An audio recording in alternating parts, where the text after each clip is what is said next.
வணக்கம் மக்களே. இன்றைக்கி விஜி கிச்சனில் என்ன பார்க்க போகிறோம்னா சாம்பாரும் சிக்கன் லாலிபப்பும். இன்றைக்கி கடையில் வாங்கின பருப்பை 3 தடவை நல்லா கழுவிடுங்க. ஒரு மாவு மாதிரி வரும். அதில் பூச்சி பிடிக்கக்கூடாதுன்னு சொல்லிவிட்டு அந்த மாவெல்லாம் போட்டு கலந்து வச்சுருப்பாங்க. கடைக்காரங்களுக்கே தெரியாது. அதனால் நம்ம சாம்பார் வைக்கும்போது பருப்பை நல்லா கழுவிடுங்க. வெள்ளை வெள்ளையாக மாவு மாதிரி வரும். நீங்களே செக் பண்ணுங்கள். நான் 2-3 தடவை அலசிட்டேன். லாஸ்ட்டில் சுடுதண்ணி போட்டு அலசிடுவேன். எல்லா மாவும் வந்துடும். இப்போ பாருங்கள், நல்லா அலசிடுங்க. எப்பயுமே கடையில் வாங்கினா எல்லா பொருளையுமே கழுவிடுங்க. உங்களுக்கு தெரியும், நான் மறுபடியும் சொல்கிறேன். இப்போ பாருங்கள், கழுவினவுடனே எவ்வளோ சுத்தமாக இருக்குது பாருங்கள். மஞ்சள் பொடி போட்டுக்கலாம், கொஞ்சம் ஜீரகம் போட்டுக்கலாம், அதுக்கப்புறம் 2 தக்காளி போட்டுக்கலாம், கொஞ்சம் பூண்டு பல் போட்டுக்கலாம், கொஞ்சம் பெருங்காயத்தூள் போட்டுக்கலாம், வாசனையாக இருக்கும்.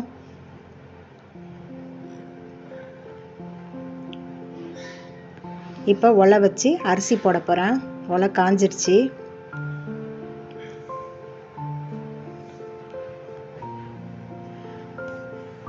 நான் எப்பயுமே பெரிய வெங்காயம் போட்டு தான் சாம்பார் வைப்பேன். இன்றைக்கி சின்ன வெங்காயத்தில் சாம்பார் வைக்க போகிறேன். இப்போ வானல் காஞ்சிருச்சு. கடுகு போட்டேன். இப்போ கொஞ்சம் ஜீரகம் போட்டிருக்கேன். மறுபடியும் தாளிக்கிறதுக்கு சாம்பாருக்கு கொஞ்சம் வெந்தயம் போட்டிருக்கேன். ஒரு 4-5 2 காஞ்ச மிளகாய் போட்டிருக்கேன்.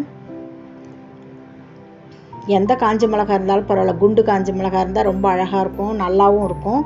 இது நேற்று தான் என்கிட்ட இருக்குது. இப்போ கருவேப்பிலை போட்டேன். இப்போ நல்லா கிளறி விட்டுக்குங்க. இப்போ சின்ன வெங்காயம் இருக்கும், அதை எல்லாத்தையும் போட்டுங்க. அதை நல்லா பொன்னிறமாக வர்ற வரைக்கும் நல்லா வதக்கிடுங்க. சிம்மில் வச்சுக்குங்க. நல்லா ஹை இதாக வச்சிங்கன்னா சீக்கிரமாக வெந்த மாதிரி இருக்கும், ஆனால் உள்ளே வேகாது சின்ன வெங்காயம். அதனால் சிம்மில் வச்சு நல்லா வதக்கிடுங்க. சூப்பராக இருக்கும் இந்த சாம்பார். நீங்கள் செஞ்சு பாருங்கள். இப்போ பருப்பு வேக வச்சுருக்கேன். நான் குக்கர் யூஸ் பண்ண மாட்டேன், வானல்லே தான் வேக வைப்பேன். வானல்லே தக்காளியும் போட்டுருவேன், நல்லா வெந்துடும். இப்போ பருப்பு வெந்துருச்சு. தண்ணி ஊற்றிக்கலாம், தேவையான அளவுக்கு தண்ணி ஊற்றிக்கலாம் சாம்பாருக்கு. இப்போ காய்கறியெல்லாம் போட்டு வதக்குறேன். கத்திரிக்காய், முருங்கைக்காய், கொஞ்சோண்டு பீன்ஸ் இருந்தது, அதையும் போட்டுக்கிட்டேன். அதில் எடுத்து போட்டுக்கலாம். குழம்புல கொஞ்சம் உப்பு போட்டுக்கலாம்.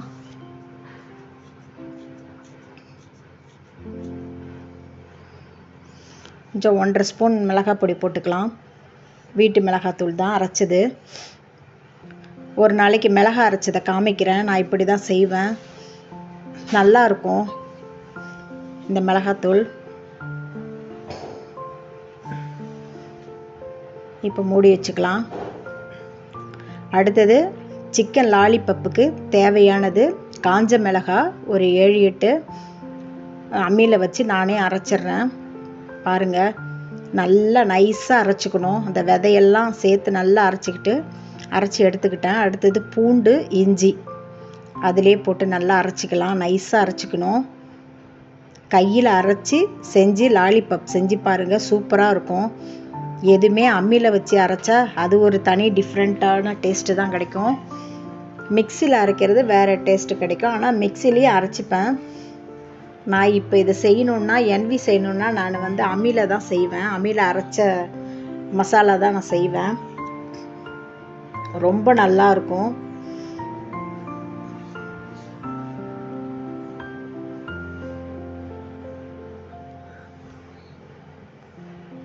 தனியா மட்டும் நம்ம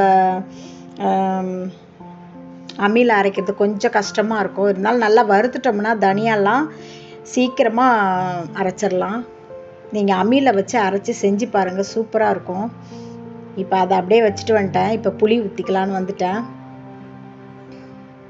சாம்பாரில் புளி ஊற்றிக்கிட்டேன். முன்னாடியே கரைச்சி வச்சுட்டேன். நல்லா கிளறி விட்டுங்க. சூப்பராக இருக்கும், டிஃப்ரெண்ட்டாக இருக்கும் இந்த சாம்பார். இதேமாதிரி நீங்கள் செஞ்சு பாருங்கள்.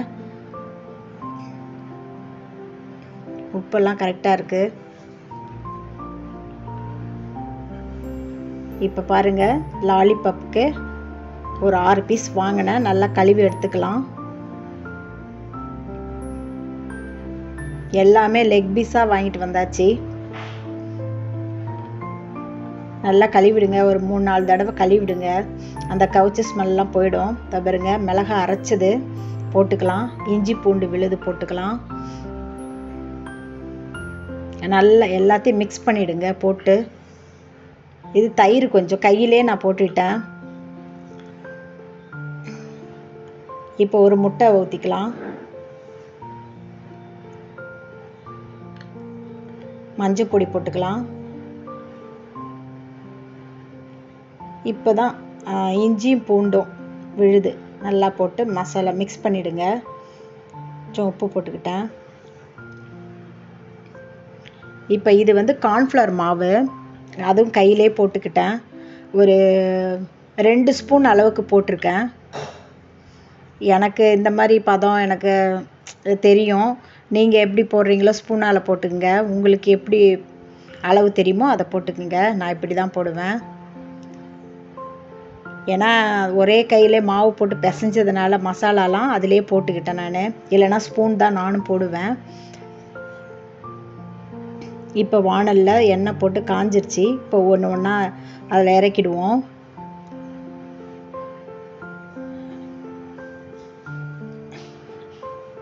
மூணு போட்டுக்கலாம் ஃபஸ்ட்டு. அடுத்தது 3 போட்டுக்கலாம். இது நல்லா வேகும்போதே ஸ்மெல்லு சூப்பராக வரும். இதே மாதிரி நீங்கள் செஞ்சு பாருங்கள். கைப்பட அரைச்சி செஞ்சு பாருங்கள். பாருங்கள் எவ்வளோ சூப்பராக இருக்குது, வந்திருக்கு பாருங்கள்.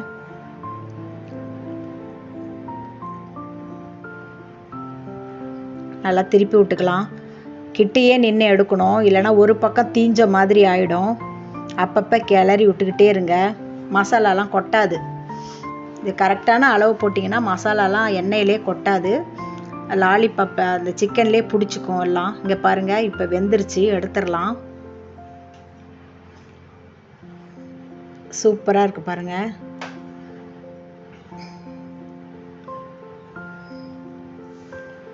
டிஷ்யூ பேப்பர் இருந்துச்சுன்னா அதில் எடுத்து வச்சுருங்க. எண்ணெயெல்லாம் அதில் இறங்கிடும். பெரியவங்களுக்கு கொடுக்கும்போது எண்ணெய்லாம் அந்த டிஷ்யூ பேப்பரில் வச்சு கொடுங்க. எண்ணெயெல்லாம் இழுத்துக்கும் அது.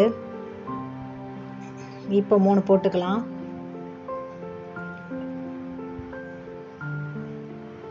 சாம்பாருக்கும் சிக்கன் லாலிபப்புக்கும் சூப்பராக இருக்கும்.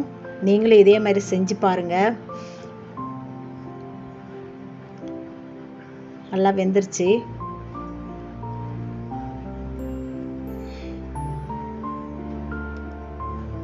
இப்போ எல்லாம் ரெடி ஆயிடுச்சு. தட்டு எடுத்துகிட்டு வந்து சாதம் பரிமாறுறேன். சுட சுட சாதம்.